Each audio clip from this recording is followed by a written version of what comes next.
Cyber Uncut. Discover the changing face of business, government and national security as Australia navigates the cyber revolution. Good morning, good afternoon, good evening. You are listening to the Cyber Uncut podcast. My name is David Hollingworth. I am the Deputy Editor of Cyber Daily. I am joined by my senior journalist colleague, Daniel Croft. What a day. What a day. The office is emptied and everybody else has gone to the pub and you and I are stuck in the studio recording a podcast and we're happy. Yay. While our friends watch Australia play... Who are they playing? Paraguay. Yeah, I'm on top of this sports ball I've got thing. the live score right here. We've just hit exactly 30 minutes. So if you want to really timestamp when we're recording. Cool. All right, we're gonna speed run cybersecurity this week. So let's get started. The Australian Productivity Commission, when they're not getting compromised by our old friend 2019, they have come out with a very, very pro AI statement, haven't they? Yeah. So speaking with the Commonwealth Bank, Commonwealth Bank runs a podcast. Chief Economist Luke Yeaman spoke to Productivity Commission Chair Daniel Wood. And Danielle Wood, she was talking about that we've had a 10-year slump in productivity. Yeah. Since 2016, particularly, we've had this massive kind of like plateau and decline in productivity. And she said this was due to structural economic changes, weak business investment, poor technological adoption rates, and a shift to labor-intensive like services like care and things like that. So she said, investment just hasn't really recovered anywhere post-GFC. That means less technology, less capital per worker. If you've got fewer people switching jobs, fewer new businesses, fewer disruptions in markets, productivity tends to be lower. However, she said there is a solution to this. A silver lining? Not quite a silver lining, depending on who you are. Yeah. That AI could be the solution. Yay. And we've heard the Productivity Commission talk about that. And realistically, we know the Productivity Commission, they have one goal, and that is increase productivity. It's kind of ignoring other factors. Yeah. I think they came out with a statement like last year about how AI would be fantastic for productivity, but we are ignoring all the horrible factors. And it's like, yes, well, war gets results. Anyway, sometimes, anyway, so she said that AI could increase productivity in the next decade. I think it was something like 4%. Labor productivity could be increased by 4% over the decade, she said. It's meaningful, and not much else is going to give you something of that magnitude. I mean, assuming it's going to be that they're correct, it's hard to argue with. Yeah. Problem is, all the AI companies are saying it as well. Like, I sat down with, I think, HPE a little while ago. No, Lenovo? Someone. And computer maker of some kind. And they were talking up their own AI products and, of course, going, and what's the solution to Australia's productivity issue? AI. Yeah. And, I mean, they're kind of going to say that, but the fact the Productivity Commission is saying the same thing. But you've got to wonder at what cost that productivity comes. Is it the cost of jobs? Well, that's the thing. So she talks about the only way that AI will achieve this magical 4% number is depending on how it's, kind of implemented. So she said the benefits obviously only come once you adopt it, but it's also about moving past the shallow adoption of AI, from using it to write better emails, take meeting minutes, to using it for fundamental reconfiguration of businesses, processes, and products. Now, we already know, speaking of CBA, who conducted this podcast, that the banking industry has been massive in this adoption. CBA is a great example. They've used it for, financial advice, or planning to for financial advice, customer service, and more. And we know that it also has varying degrees of success. And Westpac's done the same, ANZ's done the same. They're all looking at AI investment. Yeah. However, based on a story I wrote, I think last week or the week before, CBA CEO Matt Common actually said that businesses around the world might actually reduce their AI investment because AI products are getting more expensive. Tokens are getting more expensive. Yeah. So, yes, it's great to say, AI productivity is going to be cured by AI. People need to really implement it into the deep core foundations of their businesses. But if that's getting too expensive for the businesses to actually do, Then what can they do? then you're not going to get that investment, meaning you're not going to get that productivity gain. And that's So, not even I don't counting know. the volatility we've experienced with, say, Anthropic and the US, their issues with the US government, basically forcing Anthropic to shut down access to Claude and Mythos. Yeah. More or less on a dime. So, yes, it's essential. Yes, businesses need it. But at the same time, can you trust it?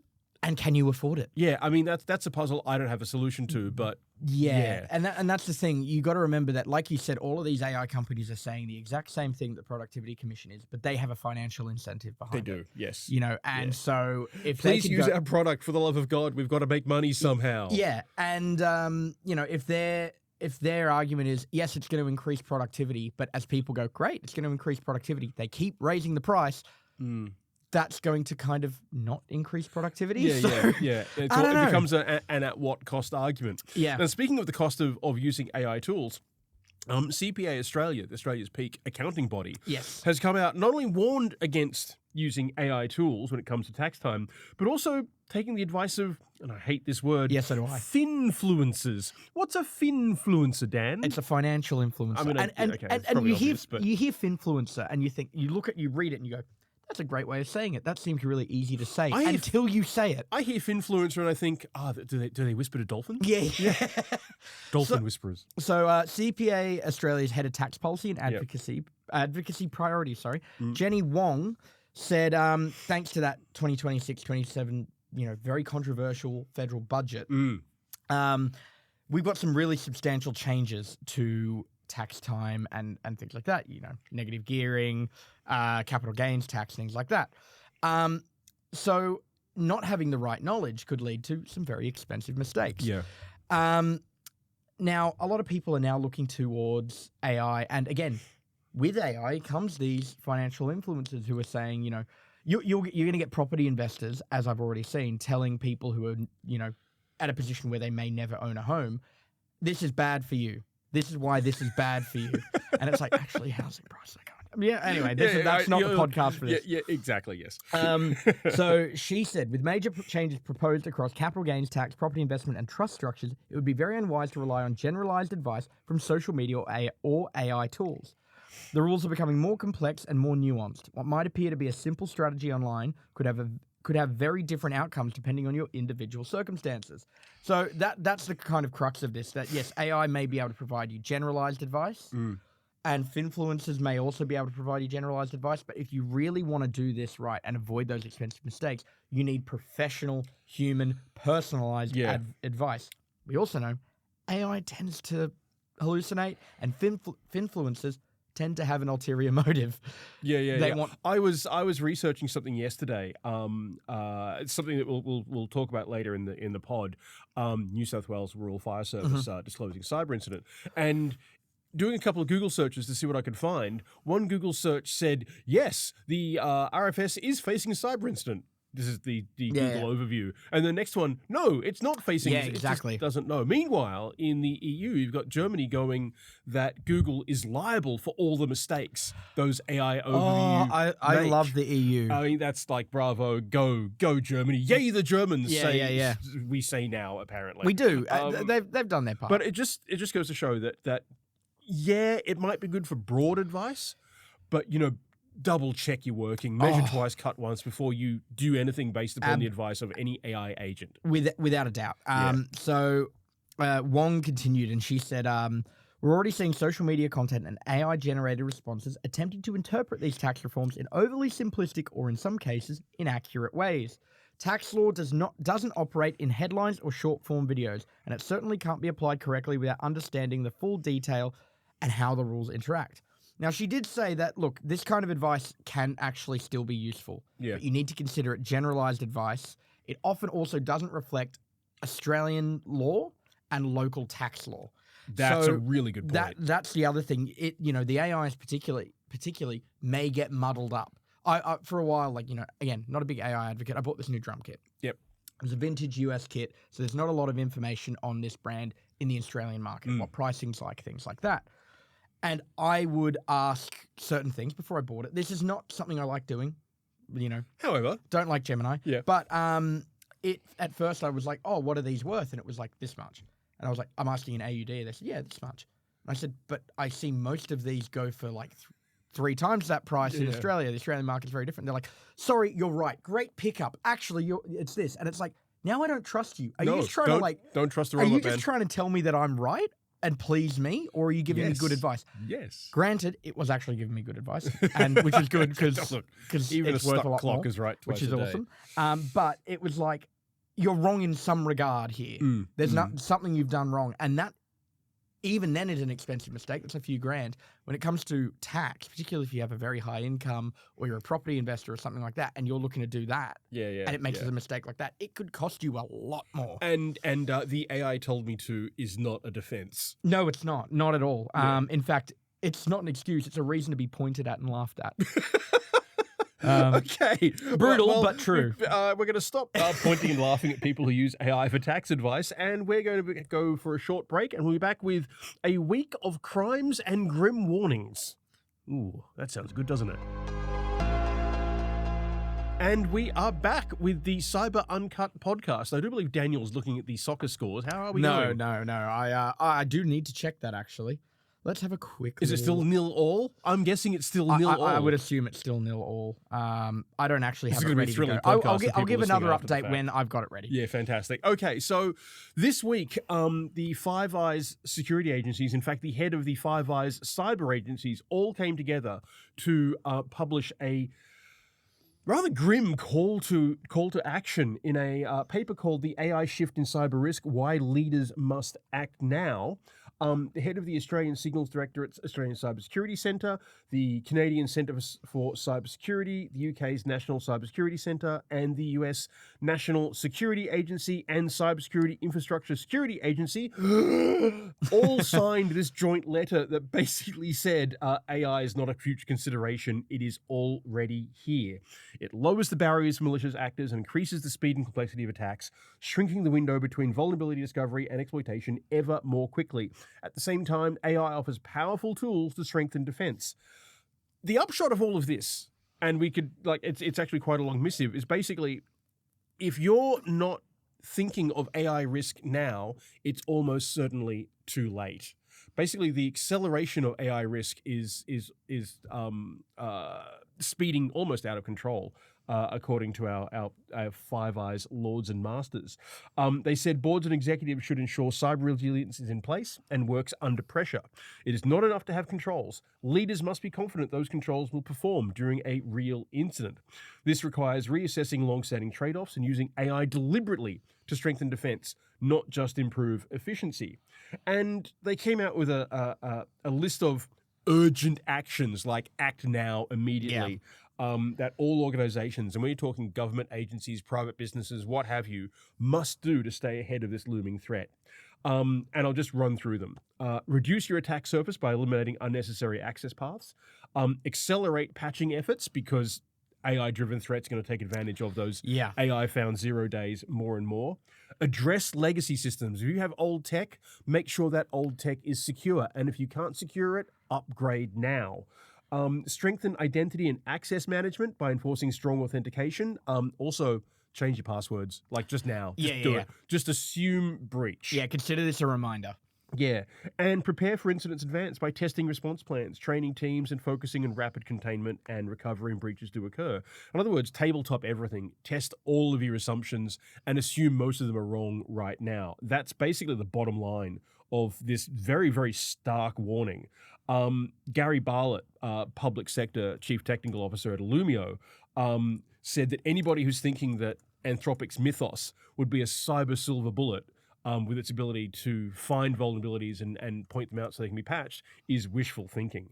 He said whether it's Mythos, Fable, or the next frontier model, it isn't a matter of if these capabilities become widely available, it's when. The Five Eyes warning is a wake-up call that AI is about to dramatically accelerate the speed, scale, and sophistication of cyber attacks, lowering barriers for adversaries and giving them capabilities that were once limited to highly skilled actors. And he said there's just no way to patch their way out of there's no way for organizations to patch their way out of this problem. Yeah. That's wild. Yeah. It feels like, for you and I, this year already feels as though the threats are accelerating almost beyond our ability to keep up. Yeah, well, yeah. Yeah, I know sometimes you and I have got like 1 or 2 breaches that we're researching under our belt on any given day. And then lunch hits, and there's another 2. And there's another 2, like check-in on 2019. Oh, Yeah. great. Yeah, he's been busy. Yeah, he, she, they, them, whoever Well, they yeah, are. they, yeah. Yeah, and I've got to agree with the Five Eyes guys. Five Eyes guys. They should make a burger chain called Five Eyes guys. The time to act is yesterday. Yeah. Yeah. Yeah, it is. And that's always going to be the case. Yeah. But it's just incredible. And it's had everybody in the industry just going, oh, we knew it was going to be bad, but that's bad. Yeah, bad. And as if that call to action wasn't enough of a wake-up call, here's the reality on the ground. This is just 3 breaches we're looking at this week. So last thing yesterday, the New South Wales Rural Fire Service started sending out emails to a lot of its members, volunteers and members alike, warning them of a cybersecurity incident that affected historical data. And this is from the Acting Commissioner, Kelly Quant of the RFS, said, "We are working closely with cybersecurity experts, including Cybersecurity New South Wales and New South Wales Police, to investigate the matter and determine what information may have been accessed or obtained." Now, their operations are still going. It hasn't disrupted them in that way, so yay. Yeah. Even though it's cold and wet and rainy outside, elsewhere in the state, fires are probably burning right now. She said that investigations to date indicate that many of the files are historical. Furthermore, there is no evidence to suggest sensitive personal information has been accessed or that any information has been obtained which, if disclosed, could adversely affect individuals. Now, that's positive. It sounds like they've done their due diligence. They've forensically examined the data they think's been impacted, Yep. and it looks historical. That makes me think it's probably like a legacy system somewhere that some threat actors got it into and stolen data from. So you and I will be watching our threat feeds closely to see if anything comes from that. But it looks like it's a pretty benign breach as these things go, and hopefully won't impact anyone. So fingers crossed. And we've on seen that a few one. of those of late, to be honest. I've actually... New South Wales government breach, the one that the ransomware actors said, "Oh yeah, we've got the entire government," and all they got was some old maps that were publicly available. Yeah. It's one of those things where, yes, the frequency has gone up, but not to downplay the severity. A lot of these seem to be trivial. Yes, but again, yours might not be. So don't take the chance. And of course, here's a couple of more one's vaguely non-trivial, and then the next one is remarkably untrivial. So, old mate 2019 listed the National Portrait Gallery of Australia this week as a victim on a popular underground hacking forum. As usual, we will never name those forums. We don't want people going there to gawk. That's our job. Yeah. And the data set is, well, it's not particularly compelling. It's like names, email addresses, user IDs, that kind of stuff. Yeah. But some of those email addresses belong to consular staff at foreign embassies in Canberra. Yeah. So that makes me go, yikes. Yeah. And you did your research into this. It's pretty... Yeah, it looks compelling. The gallery has not gotten back to us, which is fair enough. I mean, they're looking into it. Hopefully, they will get back to us, and we can publish a comment. But 2019 is just continuing to go ham on Australian victims. Melbourne International Film Festival, Oka Health Tuggeranong Clinic down in Canberra, the Australian Centre for the Moving Image. They've got a thing for Australian companies, and the time they post all of these leak posts on the hacking forum, usually around midday Australia, I've got a strong suspicion they're actually Australian. Yeah. Just my gut. I could be wrong, but the timing suggests that they're local. The victimology suggests that they're local, and they're not stopping anytime soon. And while we can't really write much of a story about this because there isn't a story, it also looks like 2019 is getting into the initial access brokerage business. Yeah. They're currently selling access to an unnamed Australian company via their VPN, and they've just listed all of the defenses in the company, how much money they're making, and they're selling it to the highest bidder online. So they're clearly a clear and present threat to Australian organizations. Yeah. And unfortunately, not going away. Now, like I said, that's mostly non-trivial, but also not that dangerous.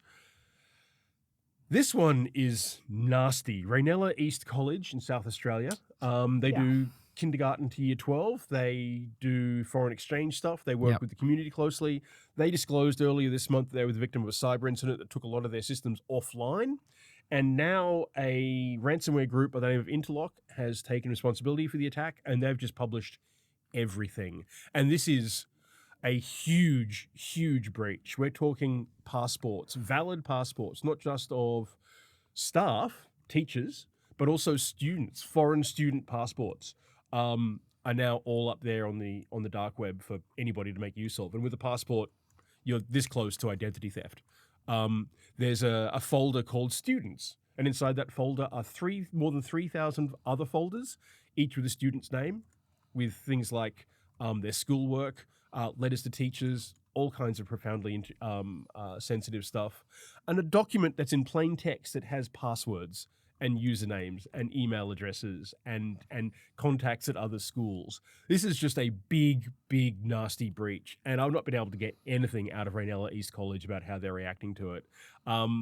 I did notice yesterday the article kind of went off in analytics in South Australia. Yep. And I suspect parents were circulating and I can't blame students. them. If I was at school and my school got hacked, every single student would be talking about it. And they'd be laughing. Or they'd be making jokes at teachers the school in class. did attempt to get out in front of this, and they did send out a letter early in the month to parents and carers saying, hey, we've got hit and we think personal information has been compromised. But the scale of the compromise is absolutely insane. And it's worrying that in this day and age, a school might be storing passwords in clear text so that everything's just open. Like all the crown jewels of that school, that is student data, is just there for the taking. It's disappointing. We don't often like to blame the victim, as it were, here, but when you look at that level of a lack of cyber hygiene, it's just like I throw my hands in the air. Yeah. Look, there's not much to comment on, except do better. Yeah, well, that's it. But the biggest do better lesson is they're going through it at the moment. They sure are going through it. I actually reached out. So I actually got an email from a mate at ThreatLocker the night I published that. And he was like, open text, clear text passwords, what the hell? Yeah. And I'm like, I saw it. No, that's absolutely what we just saw. It's really, really crazy stuff. And I'm just trying to find, so I actually did speak to Danny Jenkins from ThreatLocker about why schools are so tasty. And the fact is that often they run legacy systems. They don't have the money to secure all their data. And because it is such sensitive data, children's data, they think they can get a payday from it. So schools really need to be aware of what they're holding and take that cybersecurity very, very seriously. Yeah, when you're dealing with kids' data, it's just that little bit more alarming, isn't it? Jenkins said overall schools are vulnerable to the same wide range of attack vectors as any other organization, and every ransomware group has its preferred tactics. He said that there's no single cause as to why schools are so prone to these attacks. But he said cost can be a factor, especially for public schools. When schools are strapped for funding, cybersecurity sometimes gets pushed aside as an IT expense rather than being recognized as a student safety issue. And I think that's a really good one. Like, you wouldn't let students play on, for instance, damaged school play equipment. No. So figuring IT as a student safety issue is a really good way to frame that discussion, I think. Yeah. So I think that's really, really smart. And I think anybody who's listening who's involved, if you're a parent and you've got kids in school, if you're a teacher, talk to your people in school, talk to the IT team, and make sure that they're doing their due diligence, because some schools clearly are not. Yeah. On that note, we are going to take a short break, and we'll be back with... We actually have some good news. Two. Yeah, I actually have a third sneaky piece I'm going to sneak in there, but we'll be back. I'll surprise you with that one. Okay. Back in a moment. Welcome back to Cyber Uncut. I'm David. He's Dan. This is where we scrabble for good news, and we do have one. Now, this may not sound like good news to begin with. No. But Dan, why is it good news that the Australian Signals Directorate is ditching the Essential 8? Well, it's replacing it with something better. Yeah. Pretty much. Look, the headline itself is quite scary. ASD is retiring the Essential 8 within the next 2 years. Yeah. This is just because the Essential 8 has done its job. Yep. And the ecosystem has changed, and the Essential 8 is no longer really fit for purpose. So in the next 2 years, it'll be replaced with a broader Essentials series, which will cover a number of distinct security domains such as enterprise IT, operational tech, cloud technology, and perhaps even AI. Yeah. So the Australian Cybersecurity Centre, Head of Cybersecurity Resilience, Chris Horlick, spoke with IT News, great journos over at IT News. Yep, good friends. Said that, there's going to be this transition period where the Essential 8 will stay active. Mm-hmm. This new Essential series will begin. Yep. And then slowly, the Essential 8 will start to phase out, and there'll be more reliance on the Essentials. So he said, we anticipate there'll be a transition period where we keep the Essential 8 a live document and the Essentials a live document. Then we will look to, probably in 12 months, start to depreciate the Essential 8, and then in 24 months, we'll retire the Essential 8 as a whole. He said that, it's just because the Essential 8 just wasn't suitable. You've got things like cloud technology and AI, agentic AI, which are now core operations in businesses, and the Essential 8 just doesn't deal with them. I mean, these are technologies that barely existed when the Essential 8 was first put together. Yeah. So it's actually a really, really good thing.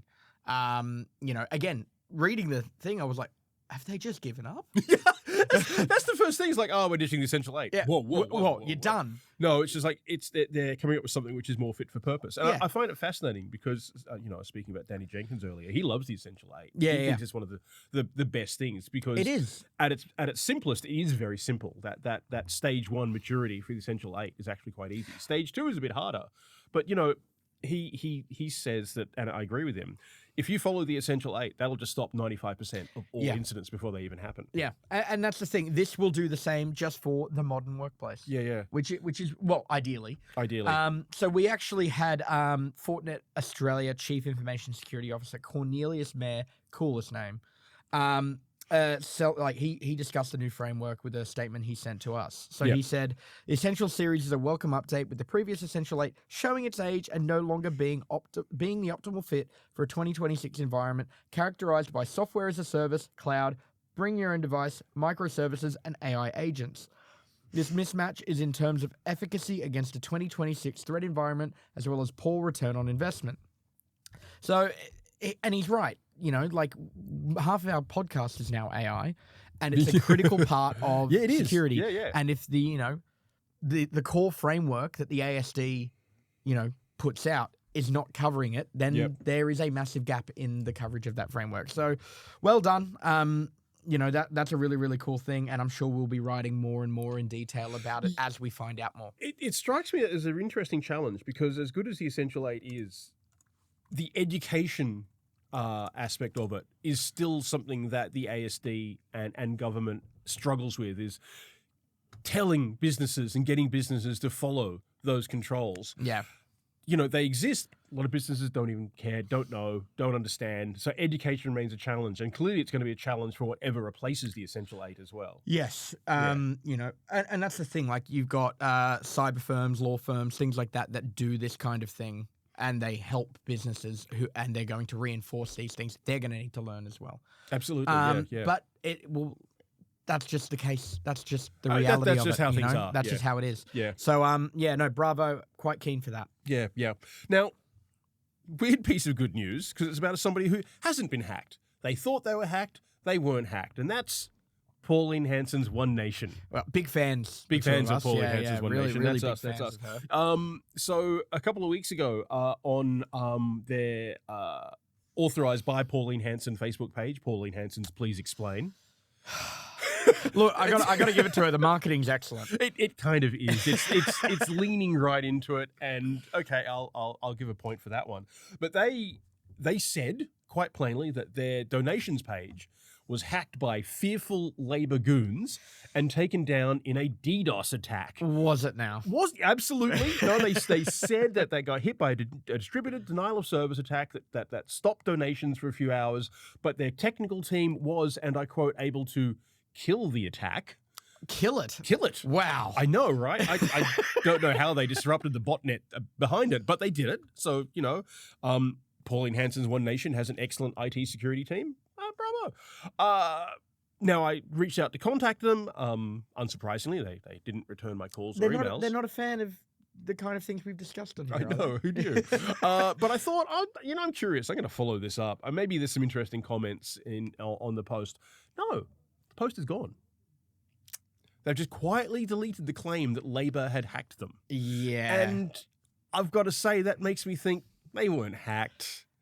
The only denial of service attack that happened was from their own fans, and their own infrastructure wasn't up to the amount of traffic they were getting, and it fell over. Which, to their credit, this is definitely the first time in history that one nation has had the following it has. One of my good friends has a mum who has always voted Labor and Greens, who is looking to vote for One Nation. Oh, good grief. Yeah. But that's not an uncommon story now. No, it isn't. Yeah. I mean, the thing is that, apologies, listeners, you are now listening to the Politics Uncut podcast. Yeah, the lefty politics. The lefty Politics Uncut podcast. You can leave angry comments if you wish. Yeah, please do. But yeah, they're surging popularity, but they're trying to now cope with that popularity, and part of that is their technical infrastructure isn't up to it. Yeah. The site fell over. They blamed Labor hackers, and it is a bit of what would Trump do in this situation? He'd blame the Democrats. Yeah, he would. And explain that not many people know that there's a B in the word dumb. That's why Democrats are so clever. Anyway, now, whether or not this was out of an excess of zeal that they legitimately thought they'd been hacked, maybe, and wanted to blame Labor because, of course, it must be fearful Labor goons. But part of me thinks, this is my personal opinion, I probably agree with it, that they may well have been over-egging it in an effort to drive further donations to the site. They saw the collapse as an opportunity and went for it. We've not seen something, a bit more kinetic, but exactly the same in the US with a reflecting pool of light, have we? Oh no! This thing I've built didn't handle what it needs to do. Blame someone else. Yeah, basically it's a self-own. Yeah, it is, and it's weirdly a digital mirror of exactly the same thing. And it's full of green algae. But look, good news: One Nation wasn't hacked. So good for them, I say. Hey, look, even then, I may not agree with the political party, but cyber criminals going after them is not something I'm okay with anyway. And also, that's the funny thing, whether it was they thought it was legitimate at the time, or whether they were taking advantage of what was a simple outage, that claim did get amplified. Yeah. On other Facebook groups, on other social medias, people claiming that it was the deep state in action or it was foreign interference. And that'll happen for years. If Pauline Hanson, doesn't win the election, fingers crossed. If she doesn't end up as Prime Minister, which I don't think she will be, people will still say, "Oh, look, well, you remember this? There were these cyber criminals. They rigged the election. They did this." You're going to get that kind of discourse, that kind of blind misinformation. So they may have deleted the post for whatever reason. Yeah. However, if you Google it, there's still instances out there where people talking about it who believe it happened. Yeah. And most people wouldn't even be going back to check that post has been deleted. How do we know as far as they're concerned, the hack happened? How do we not know that the Albanese Labor-powered hackers didn't remove the post themselves? Don't believe that if you're listening, because it didn't happen. It didn't happen. I promise you it didn't. Anyway, we are going to close the podcast out there. That's enough political rambling for one pod. This is my second beer. And we're going to get more. How's the score in soccer? It's 0-0, half-time. The only live stream I can find now, because this was one of your stories, is a guy eating his lunch while he's waiting for the next thing. So, wow, thrilling podcasting right there. Yeah. Thank you very, very much for listening. Cyber Uncut will be back next week. You can find Daniel and myself on cyberdaily.au. You can sign up to our newsletter. You can find us on social media. And if you have any commentary on this podcast or any of our stories or any hot tips, please reach out. We'd love to hear from you. Chat later. Bye-bye. Bye.